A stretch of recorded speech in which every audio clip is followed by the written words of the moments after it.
Miss Cassiano. Can I get Miss Cassiano?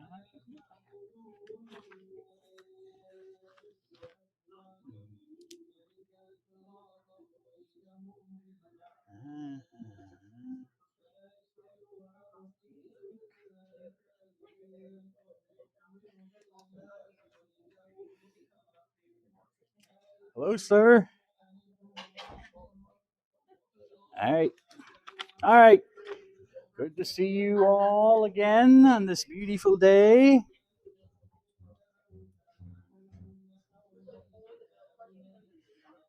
Good to see you too, Mr. Dunn. All right. What is that? Is that recording? Okay. Oh, good. So you got a good view of the Kaaba here. People walking around it. I guess I was wrong. I thought it was the right shoulder, but I guess it's the left shoulder you walk around. You walk around counterclockwise. My mistake. Just an announcement that I will not be here on Thursday. I have to take my cat to the doctor. It's not feel. It doesn't seem to be feeling well. Huh? Well, there will be class. Do not come to the class. Don't come here though. I'll live stream it like I did last time. Okay, it'll be live streamed on YouTube, and you can watch it whenever you want, or you can watch it at the time that the class meets. Your choice. Okay, it'll be accessible on, through the link on Canvas, so you can go through Canvas. All right. Well,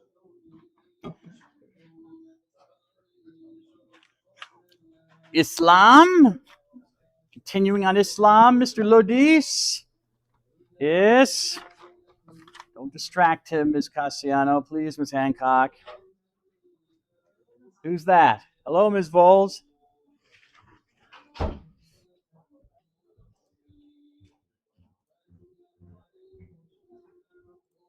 There we go.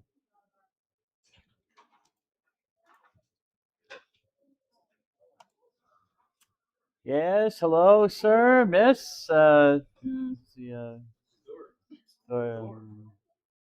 all right. All right.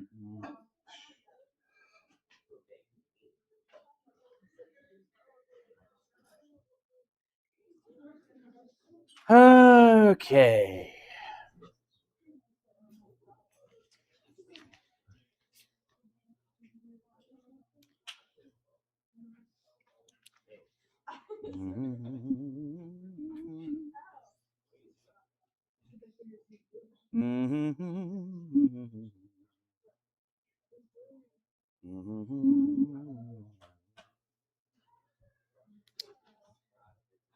Okay.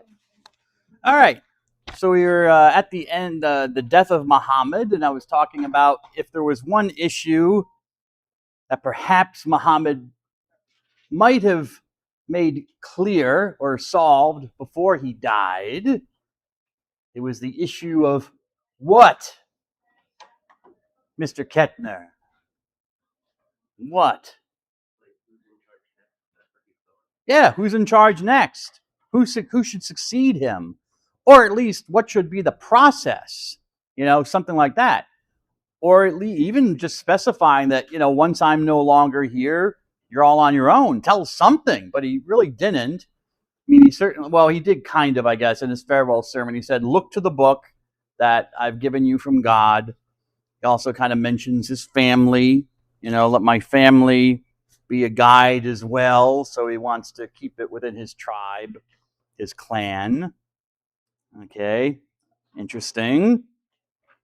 But after Muhammad, okay, and most of the history I'm not going to go into, so you can look at the textbook for the succeeding, for really the history of Islam. I'm just going to highlight these certain things, these certain events after his death. But after, look to the textbook, because I think I do ask some questions on the quiz from the textbook about the later Islamic empire and later developments with Islam that I won't talk about in class. So when Muhammad died, there was no obvious person to succeed him. Okay. And there was no exact provision made for how to choose a successor. So this, becomes a problem. So at his death, there were two major issues. That was one of them, choosing his successor. But also a major issue was what is called the Wars of Apostasy. In Arabic, Hurub al-Rida, or the Ar-Rida. Okay? I think Rida is apostasy. I'm not, well, yeah, it is. You're tada, okay? To go back on, and that's what apostasy is. You go back on what you say you believe and say, I don't believe any of that anymore. Okay? So irtada, the verb to retrace your steps, to go back on what you said. So the Ar-Rida is apostasy, also known as the Rida Wars or the Ridda Wars, because the other tribes got rid of their belief in Islam.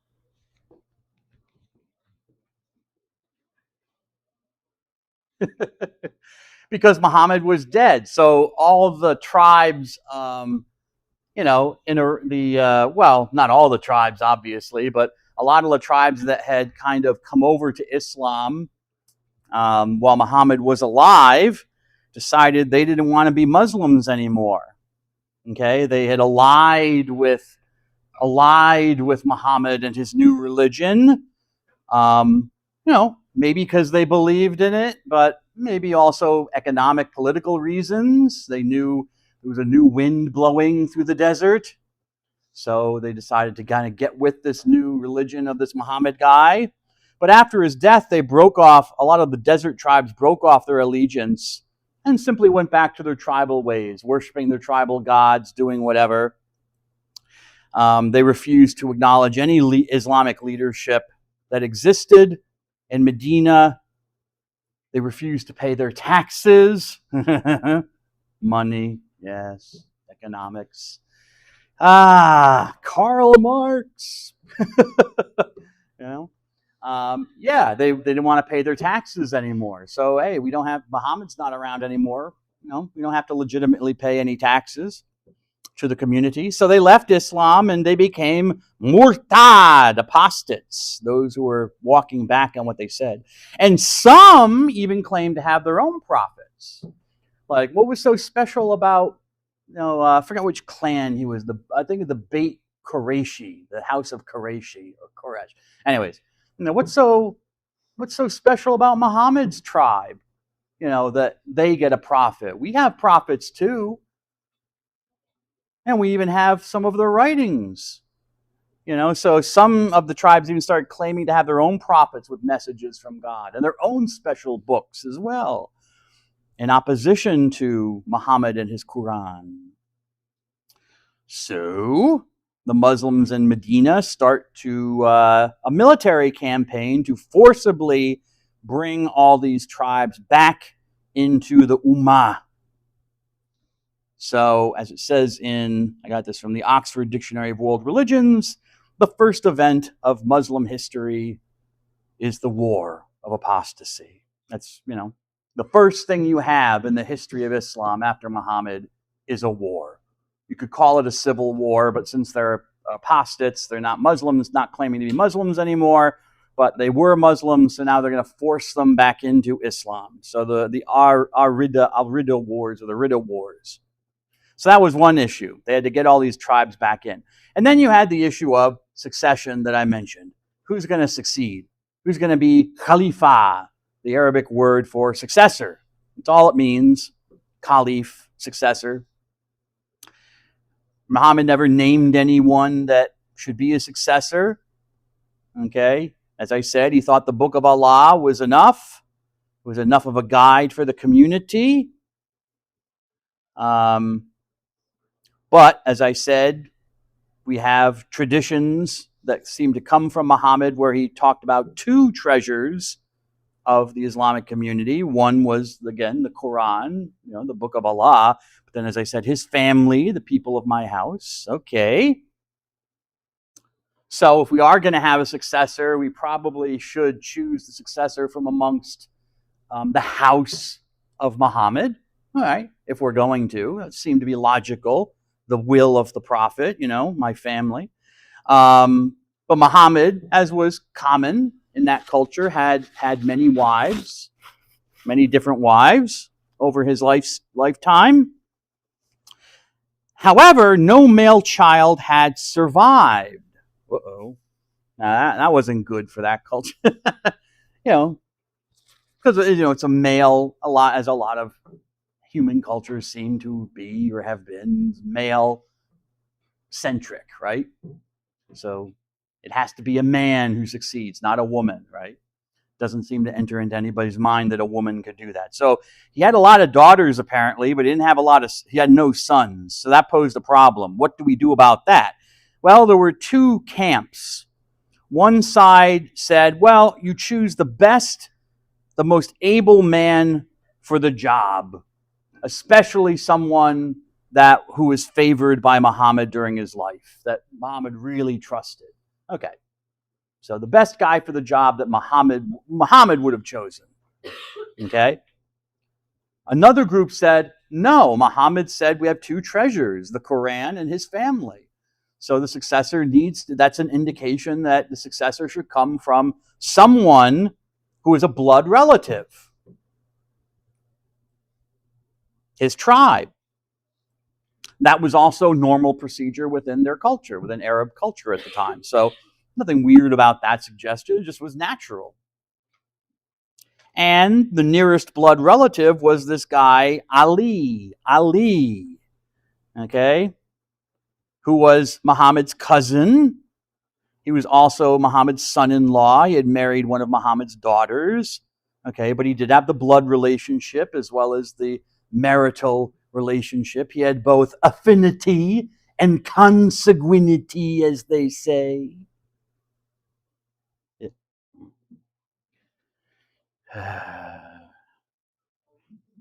Excuse me. So for a large part of the Ummah, Ali was the best choice, the most obvious choice, according not just to Arab custom, but also to the mind of Muhammad himself. Guess who's going to win out? If they had just chosen Ali, I don't know if he was necessarily the best man. I didn't know Ali personally. He was a good man, apparently. People liked him, but but can't you kind of split the difference and say, well, maybe he's not the best man, but he's a good man and he's got the blood relationship, right? So it unites the community, right? You make that decision, They don't. The majority of the Ummah say, no. We're going to go with whom we think is the most able, which was a guy called Abu Bakr. Okay? This guy, well, actually, we'll get to Umar in a moment, who's a later caliph, but this guy Omar, who was a very devout Muslim and very strong-willed, he kind of pushes the idea that, no, this guy, Abu Bakr, is really the best guy for the job. Forget about Ali. So the followers of Ali hate Umar to this day. Okay, we have now this split. The split is never healed. It exists to this day. As I told you in the last class, we call these two groups the group that accepted the majority view of the best guy for the job, Abu Bakr, are called Sunni Muslims. The ones that held to the traditional view and what they thought and believed was the will of the Prophet Muhammad are called the Shiites. And so the Shiites never recognize Abu Bakr. They don't recognize him ever. And they certainly hate Umar for his role in standing in the way of Ali. Okay? Anyways. Nevertheless, we have now the caliphate, the succession, Ms. Bowles. The succession, the caliphate. All right? The four rightly guided caliphs, as they're called. The four rightly guided caliphs, or the Ar-Rashidun in Arabic. The first four successors of the Prophet Muhammad, and Rashidun means rightly guided. Rightly guided by God. So their decisions are always correct. Well, maybe, because people want to kill them a lot. So I don't know if they're always making the right decisions. And why are there only 4? Because, after the 4th, all bets are off and things just completely fall apart. But anyways, but we have the beginning. Okay, Abu Bakr is the first one. And, okay. Yeah, there are their names. Abu Bakr, Umar or Omar, Uthman or Othman with an O, and then finally Ali. Ali does eventually get his shot at the belt, right? Does a little rope-a-dope with his fellow Muslims and gets the caliphate. Yeah.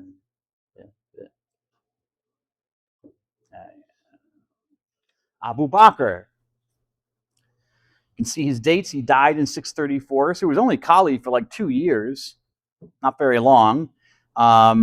He was the first adult male to convert to Islam, by which I guess it means that there were women who had converted to Islam before Abu Bakr, but they don't count. Whatever. But he's known as the first adult male to convert. And he was a close friend of Muhammad. He was also his father-in-law. Muhammad married one of his daughters, so they were related through marriage, but they were not blood relatives, but they were through marriage. Abu Bakr was known as, Siddiq, which means trustworthy. In Hebrew, tzaddik means righteous, so they're related words.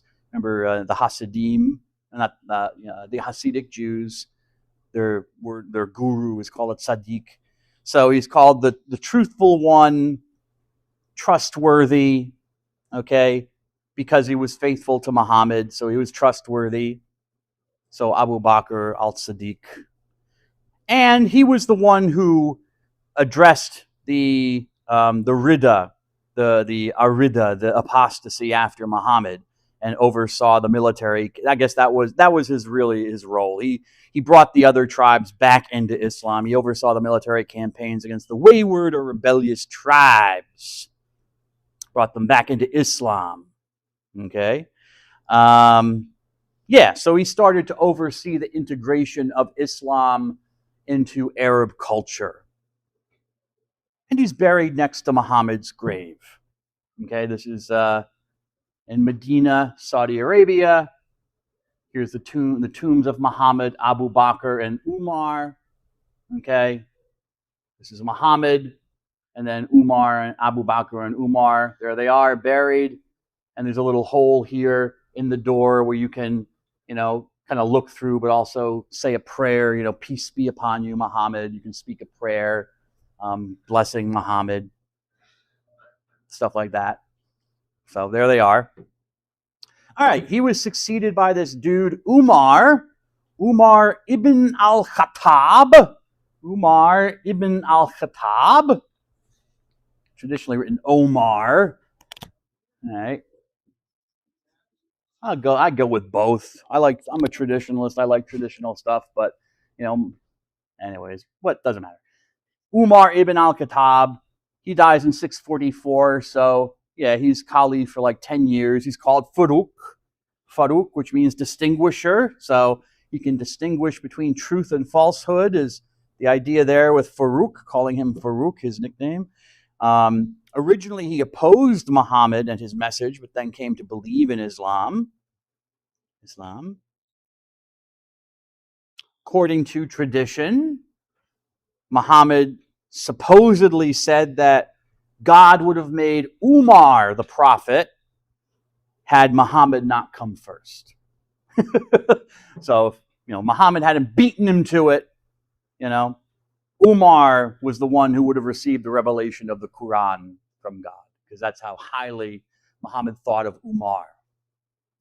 Not highly enough for him to be the first caliph, but anyways. The second caliph. Silver is still a metal, right? Right, Mr. Lukowski? Silver, Lakowitz, excuse me. Silver is still a metal. Still matters, right? And, what was I going to say? Judaism. Okay, remember Ezra, right, Ms. Perez? Ezra. What does it say in the Talmud about Ezra? Ezra the scribe? Ezra the scribe, Mr. Lodis? Ezra the scribe in Judaism, right? What does the Talmud say, Mr. Doherty? Something similar to this, right? What does it say?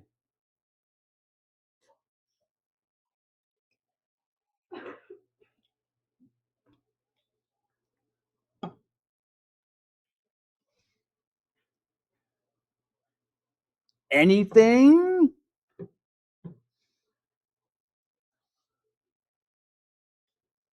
You can look in your notes. It's not a trick question. Look. Is Garrity? Do you remember Ezra the scribe from Judaism? Does it ring a bell? No? Yes? Ezra?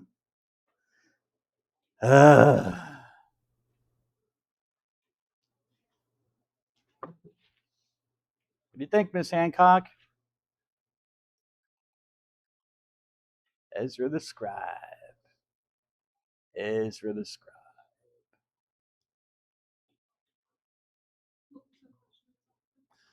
Do we have a similar statement about Ezra? Wasn't something said about Ezra, the scribe? His importance for Judaism? Yes, he's considered the father. And there was a quotation on the PowerPoint from the Talmud about Ezra. Huh? Not equal to Moses, but what does it say? Do you remember what it said? Had Moses not come first, if there had not been a Moses, God would have given the Torah to Ezra. Remember that? God would have given, same idea. Had Muhammad not come first, Miss 3J, Umar would have received the revelation. Yes, Umar. Oh, okay. So forceful guy, as I said, energetic. Okay, and he's the main architect of the Islamic Empire. He's the one who starts pushing Islam out of the Arabian Peninsula into, the I guess you could say the central Middle East, Palestine, Egypt, Syria, even into the Byzantine Empire. Okay, so he starts extending the boundaries. Okay, through again military campaigns, sending out raiders to attack, I guess, other caravans and people and areas and armies, with a lot of success. So that by the end of his, you start having an empire. Maybe I don't have the map here. I have the map before. I remember a map. I guess it's later. Anyways, we'll get to it eventually. So you actually, within 12 years of Muhammad, you now have an Islamic empire, extending from North Africa almost all the way to Iran, modern day Iran, up to Turkey through the work of this guy. And he started establishing religious institutions. For example, he established the calendar for Islam based on the Hijra or Al-Hijra. Okay, it was during his term as caliph that they decided to base the Islamic calendar on Muhammad's emigration to Medina. Okay, and now that they were expanding outside into other cultures, they were encountering more Jews, more Christians, a lot of Christians, a lot of also pagans, but non-Muslims. So the question was, what do we do with these people? A lot of them don't want to convert to Islam, try to force them, but generally the Muslims, to their credit, didn't do that. They tried not to force people to become Muslims, but they didn't treat them as equals either. They put a tax on you and had all sorts of rules and laws that you had to follow in the present, to make your life, just a living hell. So you would see the benefit of becoming a Muslim eventually. But anyways, the people of the book. But I'm not going to, it's not on the PowerPoint. It's in my notes. I'll come to that. Maybe I'll come to that some other time. But yes, the people of the book, they called these people, Jews and Christians, the people of the book. The book meaning the previous revelations God had given. God had revealed books before. Books were a big thing for, I don't know why it was a big thing for the Arabs. Maybe because they didn't have them. And so they now that they had their own book, they felt like, hey, we got a book, I don't know. But, so that's kind of like how Islam looks at religion. Do you have a book or not? If you have a book that you can show us, then you get some kind of respect. You have like religious cred. If you don't have a book, what? No book? No book? Are you even a religion? It's like they don't know what to do with you in Islam. So Christians and Jews had books. The Jews had the Torah, as they call it, as also mentioned in the Quran. God gave the Torah to the Jews, which you can obviously tell is a corruption of the word Torah. And God gave the Injil to the Christians, which is a corruption of the word gospel from the Greek evangelion, or probably pronounced evangelion, so it becomes Injil, okay? So the Torah and the Injil. So why do we need a Quran? God had already given us 2 books before you, Muhammad. Well, the Jews and the Christians corrupted them. They changed them. They took the pure revelation. Remember, Muhammad is the only one who's gotten it perfect. But Jesus was a prophet and Moses was a prophet. Okay? So they received the revelation perfectly. But the followers, the Jews, changed the Torah of Moses. And the Christians, so what did they do? They made it all about them. It's all about the Jews and the Torah. It's all about the sons and daughters of Israel, right? What did the Christians do? They made Jesus into a god. They corrupted the Injil of Jesus by making Jesus divine. So both of them corrupted the message. But now it's been received perfectly by Muhammad. But out of respect for the fact that the Jews and the Christians did receive books from God before, they are tolerated in the Muslim empire. But no book, no toleration. Okay? All right. So that's that's Omar. I already mentioned that. I'm not going to worry about that. Okay.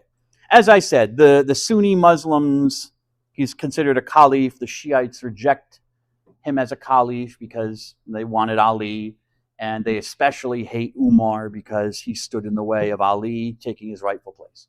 All right, now we come to Uthman, the 3rd Khalifa, Uthman ibn Affan, who died in 655.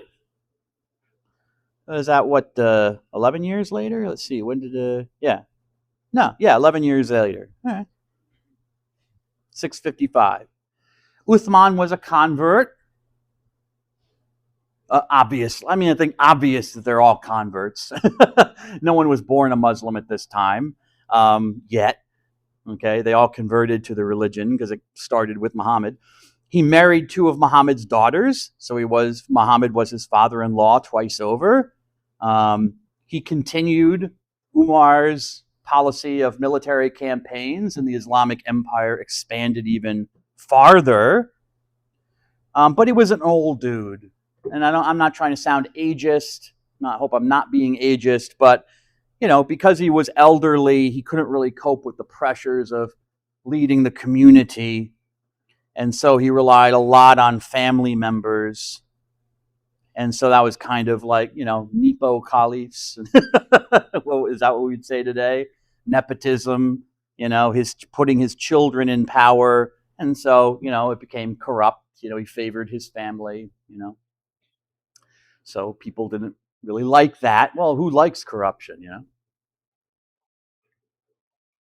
Other than the people who are corrupt, right? So I don't get, that's why they're corrupt. Getting payoffs and stuff like that. So that kind of put a sour taste in people's mouth about him. But what really did Uthman in, and really, oh wait, did he? He died. All right, because I wanted to say that. Okay, yeah. What really did him in, and I mean that because he's killed over this, is the Quran. What he does to the Quran. It's under Uthman. Now the Quran. Um, we'll talk about this later when we do talk about the Quran. Hopefully today, God willing. Okay. I'll mention this first. The corruption got so bad that both Ali, our friend Ali, who remember was related to Muhammad, he was his cousin, and Aisha, one of Muhammad's wife, in fact, his favorite wife, Aisha, condemned Uthman, saying that he was not following the will of Allah, the will of God, by what he was doing, allowing the community, the ummah, to become so corrupt and stuff like that. So troubles are brewing when you've got the prophet's cousin and one of his wives who are like, we don't like this guy. All right. But then he does something that is going to cause his death, which is he oversees the production of an official standard edition of the Quran. Now, Muhammad was apparently illiterate. He didn't write anything down. He recited, remember? Quran, Qara, that's what, or not Qara, Qur'an. That's what the angel says to Muhammad. Recite. Doesn't tell Muhammad to write anything down. So according to the stories that we have of eyewitnesses, Muhammad almost would go into a trance when he received these revelations and would recite what he saw. Okay. Also, according to the traditional history and story, I don't know, I wasn't there, people would write stuff down on whatever they could find. A scrap of parchment, papyrus, piece of bone, a piece of wood. Okay. All right, or people just remembered it, really, which is probably what happened. People memorized it.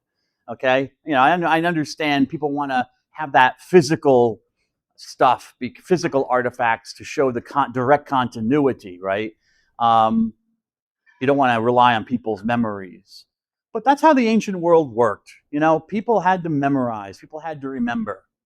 And, hopefully they remembered accurately, but I don't know. There have been studies done on human memory, but the problem is that they're all done now. We can't go back 2,000 years or 5,000 years and test people, how their memory, give them something to memorize, give some Cro-Magnon, or, go back to some tribal culture in Papua New Guinea 200 years ago and see how they, we just don't, it's not possible anymore.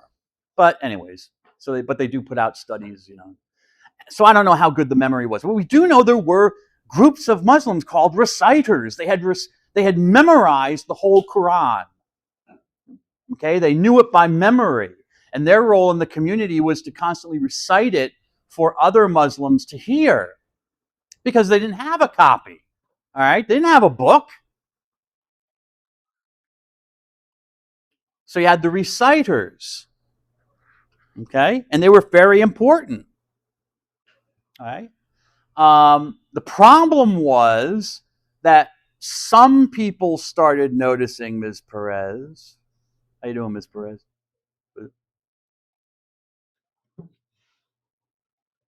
Do you write down my jokes as well, or just you don't write down the jokes? Oh, Ms. Perez. You write down my jokes, right, Ms. Wambo? Oh, yeah. Really? Oh, yeah. Oh, good. Anyways, Mr. Lodiz, some people noticed that these reciters, Mr. Doherty, didn't always recite parts of the Quran the same way. A word here or there was different. Maybe one reciter even did not have a whole section that another reciter remembered. Now, why would God allow that? How could, because the Quran is perfect.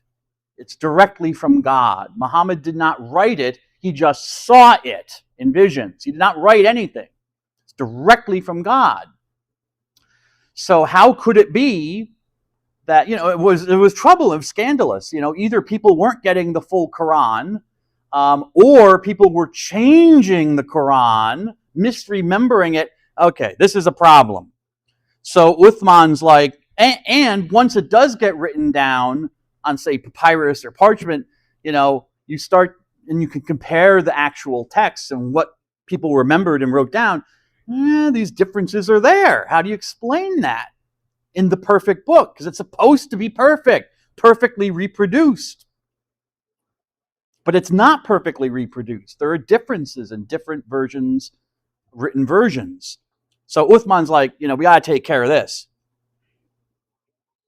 So he collected up, first of all, brought people together, figured out on the standard text, but then tried to collect as many of the physical copies that were floating around these other Qurans and burn them, destroy them all.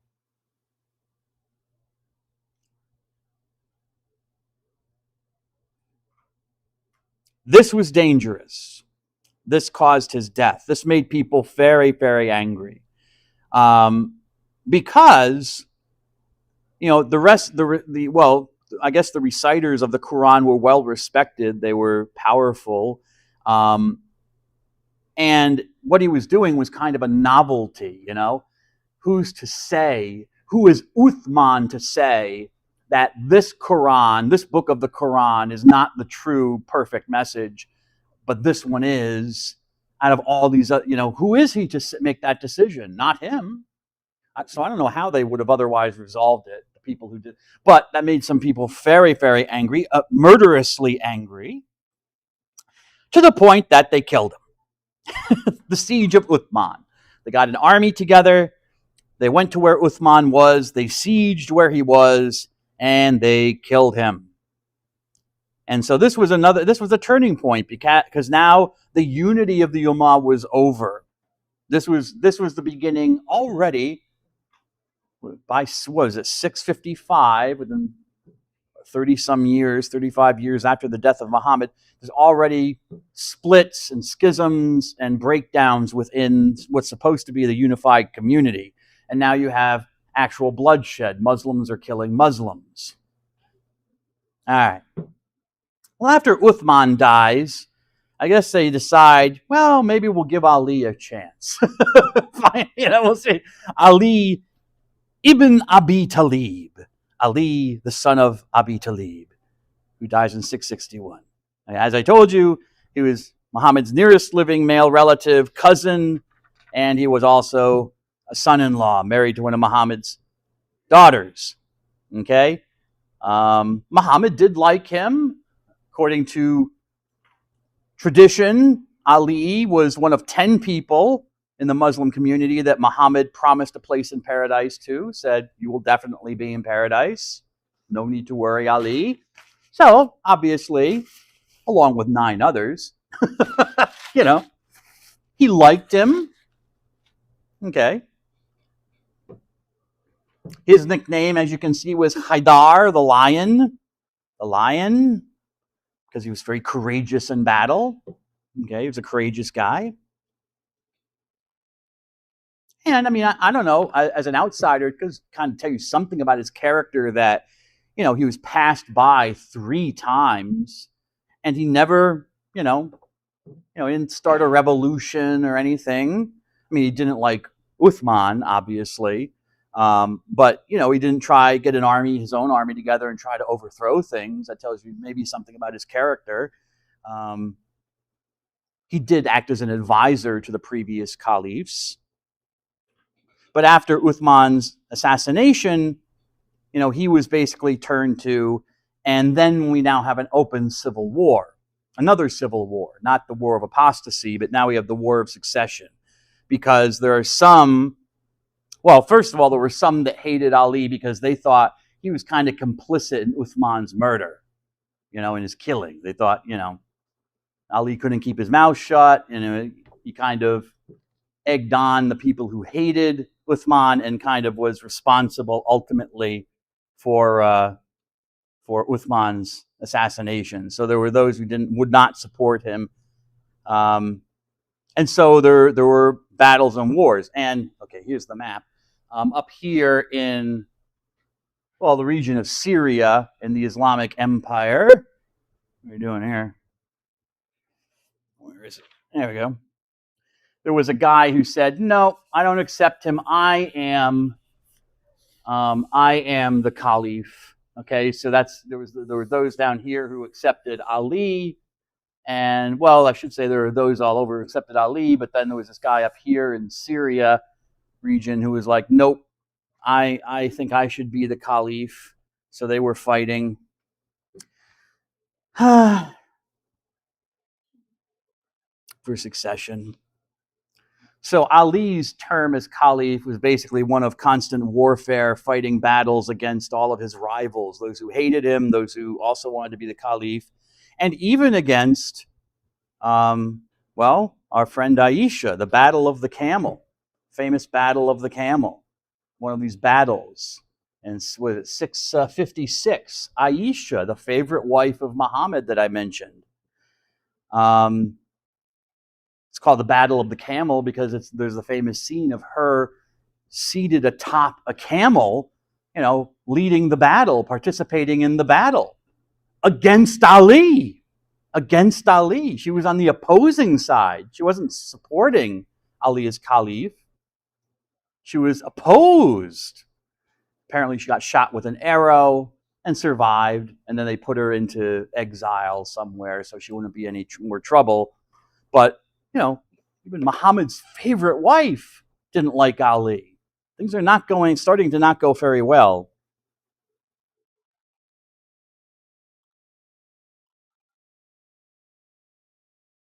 Ali reversed all of Uthman's policies. So he overdid a lot of the policies that Uthman put into place, which, as you can imagine, caused chaos. When like in our country, you get a new president in, whoever it is, and they issue all sorts of executive orders now. That seems to, not just Trump, but Obama did it, and all of them seem to do it, changing all sorts of things, and they fire all the prosecutors, federal prosecutors, and bring in their own people. This happens with every changeover of an administration. Same thing with judges, the federal judges, they replace them with people they want, and all sorts of stuff. And it can, we don't really notice it because it usually goes by relatively smoothly, but sometimes it doesn't. But Ali makes that mistake. He starts changing all these policies, which pisses off all the bureaucrats throughout the Islamic Empire, who now have to, okay, we're doing it this way now, this huge empire going all the way to Spain. Okay, now Ali says we have to do it this way. So that also kind of puts him on people's poop list, in the manner of speaking, Mr. Sneed. Yes, not liking him very much. He also was a bad decision maker, a bad judge of character. People he put into positions did not do their jobs well. And he also moved the capital of the empire to Iraq. So not down here. He changed the center of authority from down here where Mecca and Medina were. And I think they were living in Medina primarily. But he moved it up here to Baghdad in Iraq, modern-day Iraq, which I guess pissed people off again. I don't know. Is that, another stain against him? He was a good guy. No one says he was a bad guy, apparently. The Shiites, of course, love him. I mean, in some Shia groups, they almost divinize him. He's like a god. But and Sunnis respect him as one of the legitimate successors. But during one of the, as I said, warfare, during one of the battles against his rivals, Ali, again, this kind of tells you the character of the man. He decides, I'm not going to kill fellow Muslims. Let's arbitrate. Let's sit down and talk. Let's place a copy of the Quran between us and over God's word. Let's talk about our issues and how we can solve them. Well, that didn't go over with some of his soldiers, his henchmen, his, I guess you could say, bodyguards, who are extremely what you would say, extremist. I guess you could say that's the word you want to say. They were very extremist, and you have known for them to oppose the successor of Muhammad was, like opposing Allah in a way. Um, so the fact that Ali would even arbitrate and listen to them was a severe shock for them. So some of his bodyguards turned on Ali, and when he was praying one time at a certain time in a mosque, they killed him.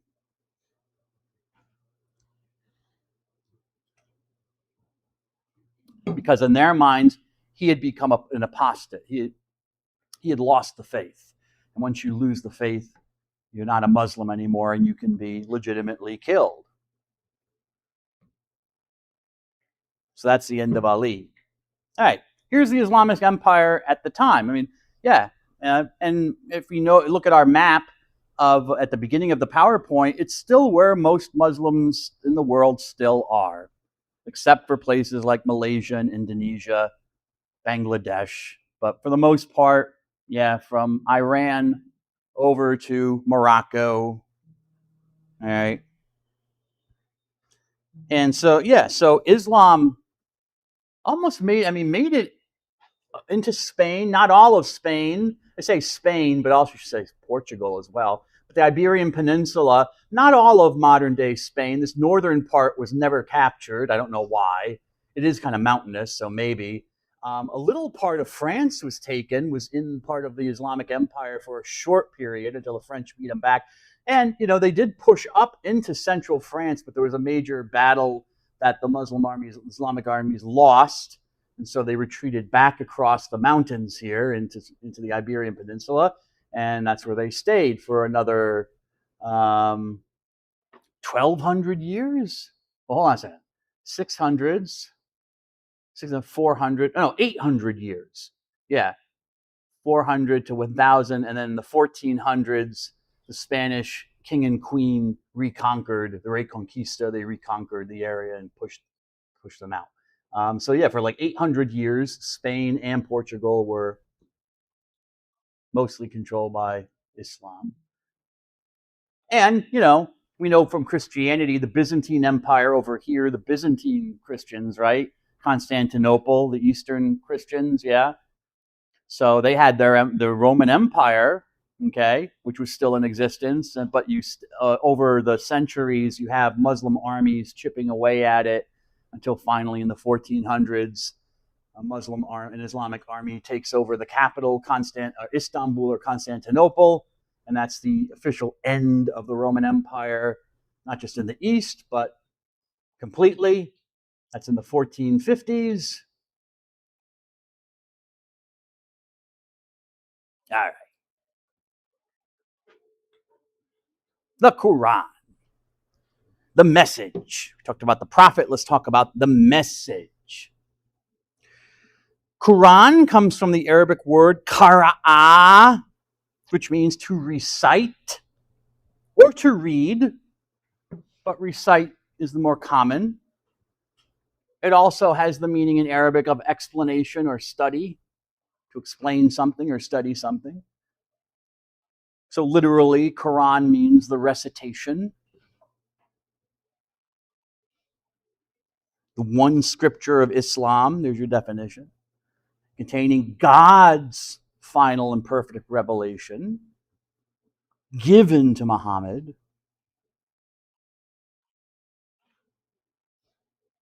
So it is a compilation of a series of divine revelations, okay, beginning in 610 AD, as we know, on the night of Power, Laylat al-Qadr, the night of power, when apparently by tradition Muhammad received this from God, the clot of blood surah or chapter in the Quran number 96.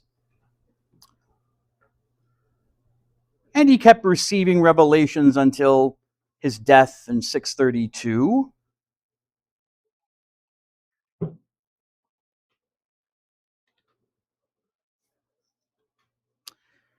Muslims believe that the Quran is the perfect revelation, is a perfect revelation made immediately by God. So not just given, but made by God. That's to be taken literally. God wrote it, actually, and it comes directly from him.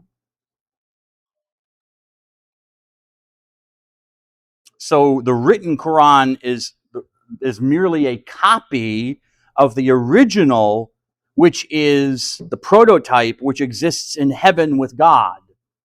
In Arabic, of course.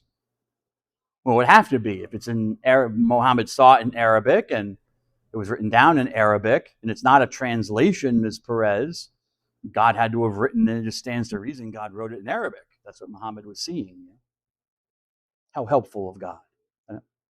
I don't know if it was still in Arabic when Jesus saw it or Moses. Maybe God used Google Translate and made a Hebrew translate. I don't know.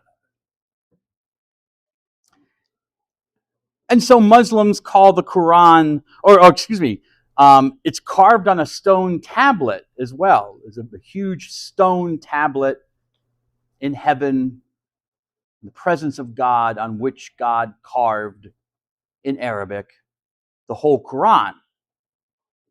And that tablet is called the mother of the book, the prototype, al-Kitab. Kitab means writing, book. Yes, we know this from Judaism, the Ketuvim, right? The writings of the Tanakh. Means mother. So it's the mother of the book. Okay? I don't know if Muhammad saw everything in the exact order, if it's in the same order as in the Quran, but everything that's on the al-Kitab is in the Quran. I don't know if it's in the same order, but it's in exactly the same wording that God carved it. Muhammad just saw it. And so I have this quote here in chapter 85 of the Quran, and when I read that little section, this is a little brief statement from the Quran. Mr. Zelke. Surely this is a glorious Quran. All right. Well, we can read the stuff in brackets too, but yeah, it has to be supplied because in the Arabic the word isn't there. Anyways, but here it says exactly that's it's stated right in the Quran that on an imperishable and indestructible tablet, presumably of stone, I would imagine, that's the source of the Quran. Okay, so it's even the Quran makes a reference to the al-Kitab, the prototype that Muhammad was just seeing the words of. So there's really no translation of the Quran. Yeah, I have a copy of the Quran in English, but you do not read the Quran in translation. You have to study classical Arabic and read it in Arabic. In the mosque, it is only recited in Arabic. Okay, just like in an Orthodox Jewish synagogue, everything's going to be in Hebrew. Maybe some parts will be Aramaic, but Hebrew, certainly the scriptures will be read in Hebrew as God revealed them to Moses. So there is no translation. It has to be studied in the original language God wrote it in. So any translation is merely an interpretation. You always have to understand that. It's just an interpretation. To understand the real meaning, you have to go back to the Arabic and study that. And that's what Muslims do, devout Muslims do. They study the classical Arabic of the Quran. So portions, I'll get it in a second.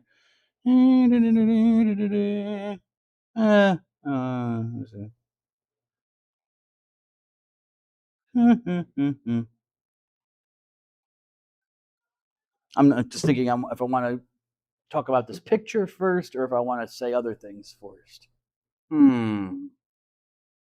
I'll come to the picture in a moment. All right. So the Quran is considered a faithful, exact reproduction of this eternal, divinely composed version. Okay? So it's not just the sacred book of Islam, but it's the sacred book of all sacred books. Nothing is compared to it. It is eternal, uncreated, and perfect, like God himself. Okay? And Islamic theologians still debate about what this means, that the al-Kitab exists in the presence of God. What does it mean? Does it mean that the al-Kitab is also divine? It like participates in the divinity of Allah? What does that mean? So that, so some Muslim theologians will say what I just told you, that, the al-Kitab is eternal. Like God, it has no beginning or end. It's perfect. It's not uncreated. But there is some disagreement. Some Islamic theologians say, no, nothing is like God. Even the al-Kitab had to be written by God. So it is created. It's created by God, but it's not a divine entity or divine like Allah. So the Quran stands at the center of Muslim belief and practice. And so the Quran must be treated very differently from any other book. You only touch it with your right hand, which is the clean hand. And before you even touch it, you have to wash your hands. So your hands aren't dirty when touching it. You don't place it under any other book. It's always placed on top, or just not placed with any other book at all. It's always placed by itself. I remember I had a student, not here at Gwynedd, I think it was St. Peter's College. Now it's St. Peter's University. I had a Muslim student in one of my classes. Might have been Christian faith or something. Yeah, I think it was Christian faith. Christian, yeah. So, of course, the Bible was a required text of the course. And she told me, like my parents asked me, why do you have that book? Why is that there? They saw the Bible on like the table or something. Like, keep it away. Don't get it mixed up with the truth, right? Because the Quran is special, very special. You don't talk when it's read. When it's being read, you listen in silence.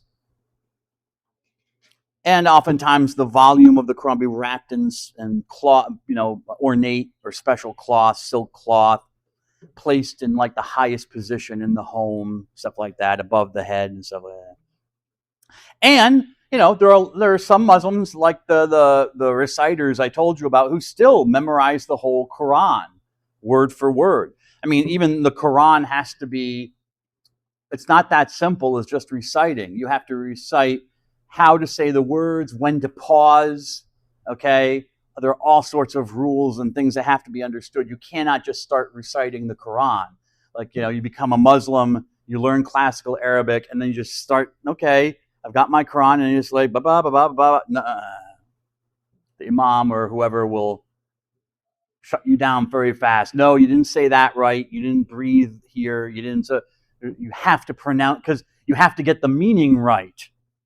Okay, in the Arabic, you have to make sure the words, there's no confusion about what you're saying, because it is God's word. It matters if you screw it up.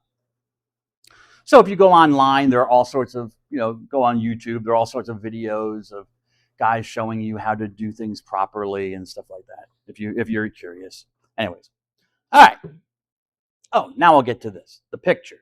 This is cool because this is part of a parchment, a copy. This is of the Quran that was sitting in a library in England, the United Kingdom, the University of Birmingham.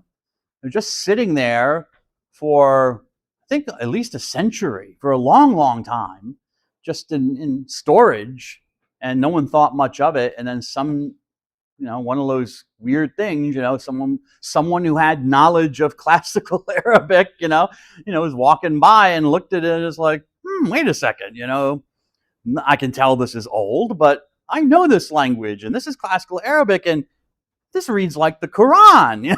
So let's take a look at it. So they took it out, and we're looking at it, and then they decided to test the paper that it was written on, and lo and behold, it came back very old.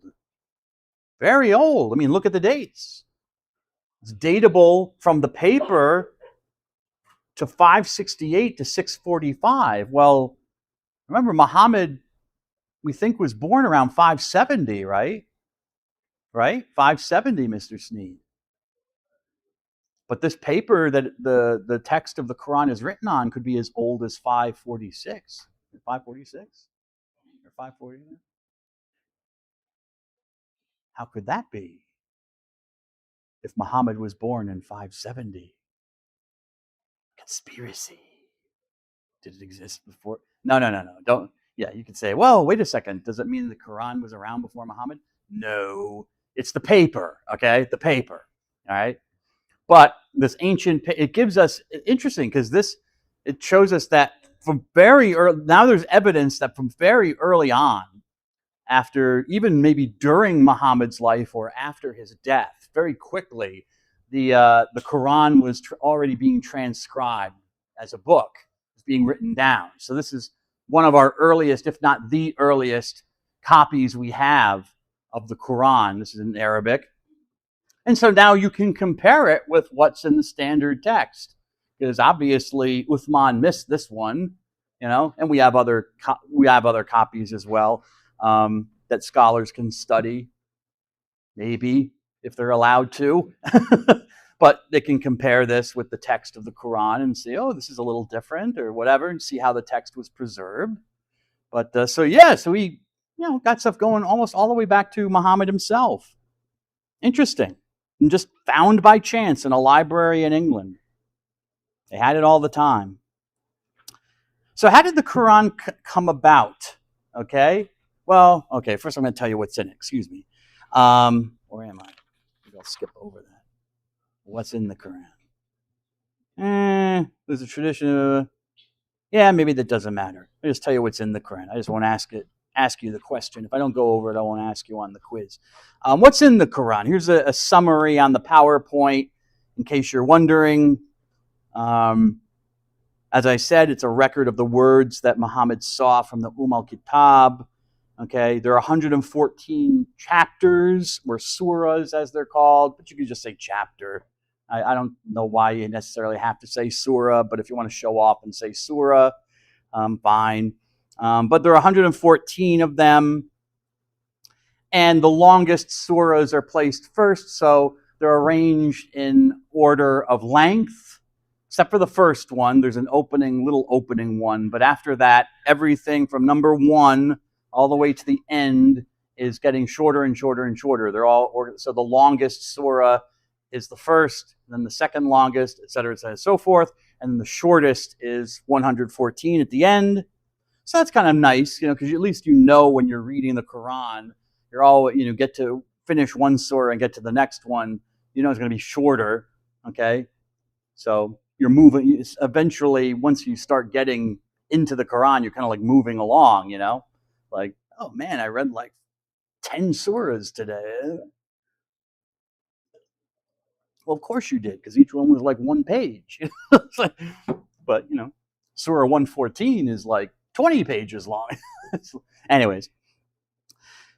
And each surah is a composite collection of verses written at certain times of Muhammad's ministry. So, Muhammad got these revelations or visions of the parts of the Quran, but he didn't necessarily see every surah at once. He saw parts of them. And then apparently they were grouped together, sometimes by topic, but sometimes just grouped together. Okay? So reading the Quran, there's really no systematization to it. It's not systematized, really. Stuff is all over the place in the Quran. It's a mixture of all sorts of things. It's basically as Muhammad saw something and where they decided to put it, which surah. So it's a collection of verses. And of course, it's piecemeal over 22 years. It's not organized chronologically or topically, as I said. So it's not organized like according to when Muhammad started getting the revelations or whatever. No, we have no chronology. So it's very, very difficult to tell which, when a surah was revealed to Muhammad. There are some indications, because in some of the surahs it mentions some historical events, like battles that Muhammad and his people fought against the Meccans and stuff like that. So you can kind of say, okay, this obviously, if the battle's mentioned, then it had to have happened. So and we know kind of the date when it did, so you can kind of date, but most of the surahs you have no clue. And the surahs, the only real information that you get is that some surahs are marked Mecca and some surahs are marked Medina. That's about as specific as it gets. There are some surahs where they took the time to mark where it was given. So when Mecca first, and then they emigrated to Medina, and Muhammad still received revelations in Yathrib or Medina. So someone put Medina, so we know it's from Medina. After Medina, there don't seem to be any others because it's just Mecca or Medina. Mecca first, and then they go to Medina, and then they go back to Mecca, but apparently, I guess he didn't get any more. And each surah is named. It's named according to a theme. The surah of the cow, the surah of Noah, the surah of the elephant, the surah of the clot of blood. Okay? Sometimes it's obvious, like the clot of blood one. I can see why they named it the clot of blood. Other times, like surah, you got some of the long surahs where it talks about a lot of different stuff, and maybe it mentions an elephant somewhere, in one place or one verse, but then they call the whole thing the elephant. It's like, I don't know why they did, but that's just a traditional choice, so just go with it. It helps people remember which surah you're talking about. Right. Yeah. Okay, I didn't mention the couplets, so go back up. As I said, it's in Arabic, in quite beautiful classical Arabic. If you're a believing Muslim, it's the most perfect Arabic possible. I mean, even the kind of Arabic, it's written so perfectly and beautifully that it's a proof of the divine origins of the Quran. Because no human being could do that. Certainly not some illiterate tradesman or caravan guy from Saudi Arabia. It's proof of that. I'm like, okay, but as an outsider, kind of like, yeah, but God still had to learn. I guess God still had to learn how to write in Arabic, right? I wonder how long it took him. Did he use like Babel or something? But anyways, and it's poetic, but not all of it. Okay, there are differences in style.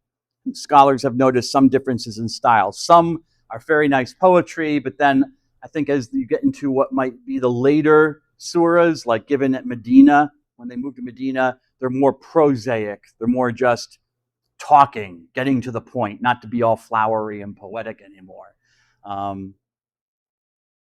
And scholars have theories for that, and who knows. Okay? The basic message of the Quran that runs throughout the whole Quran is the oneness of God and that Muhammad is his messenger. That is an idea repeated over and over and over again about there's only one God. God has no consorts. God has no companions, no sons, Mr. Christmas. Yes, no sons, no child. And that there is no prophet. Muhammad is the seal of the prophets.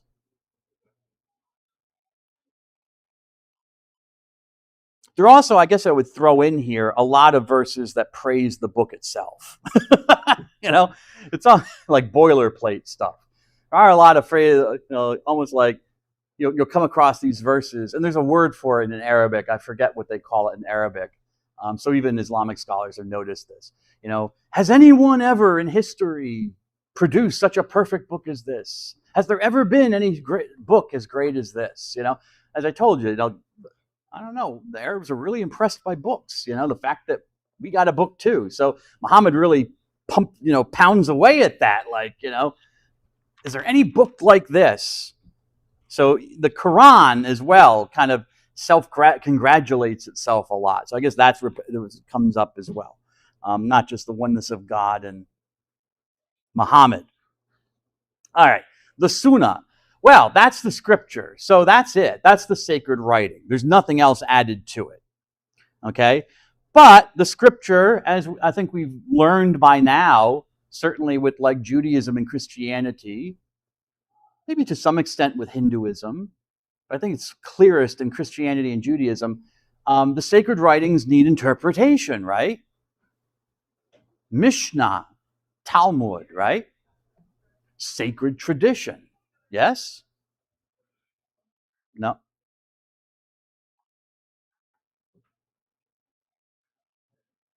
And what would we identify in Hinduism? Well, maybe like the Brahmanas that were added on to the Vedas, kind of as interpretations about stuff like that, or the Aranyakas as well. Islam, no different.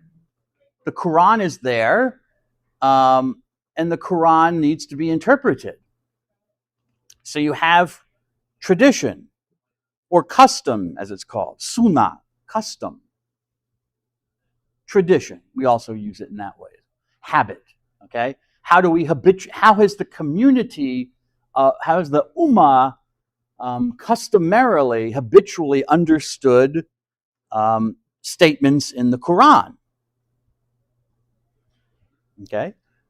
And this sunnah comes from the phrase sunnat al-Nabi.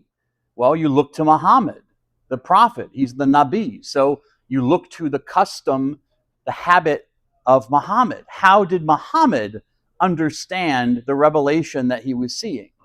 How did he understand to practice it? God says that I want you to pray during the day. Well, okay. How many times did Muhammad understand that to mean? 2 times, 3 times, 5 times, 12 times. Okay. You look to his example, or maybe his words. He tells people. So you look to the words of Muhammad, what he did, or what he did not do. His silent approval, things that, like for example, dogs are are unclean in Arab culture. Okay, back then, dogs were considered unclean animals. So you didn't want to dog around if you were doing anything sacred, like praying to your God. So there are stories about, Muhammad, all sorts of stories about Muhammad saying his prayers every day to Allah, and some dog would walk across his way, or get too close. And, did Muhammad then stop, wait for the dog to leave, and then begin again from the beginning his prayers to Allah, once the impure animal was gone? No, he just kept on praying. He didn't say anything. Well, he did something, I guess you could say, but that's my example, I'd say, of silent approval. He didn't say, he just, by his disposition, it didn't matter to him that the dog was there. He just kept on praying. Didn't stop. Didn't even notice that this unclean animal was there. He just kept on praying. It's fine. Silent approval. Even though he doesn't say it. So, Muhammad and companions, we'll talk about the companions, and it's an authoritative source for understanding how to live the Quran. God bless you all. I'll see you on Thursday. Please remember not to come. I will be live streaming. Because I cannot be here.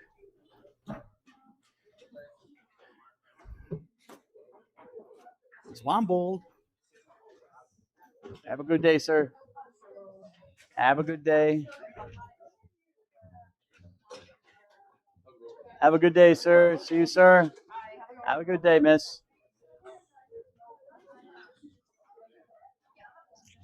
Have a good day, guys. Have a good day, miss. Good day, sir. See you. What was the symbol for Minor Project 3? I submitted it. Huh? For Minor Project 3, what was it? Was it the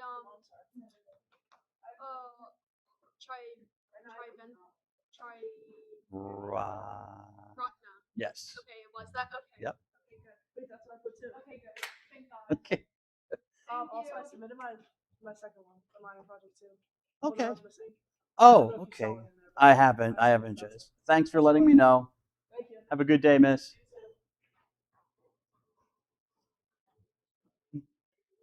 All right.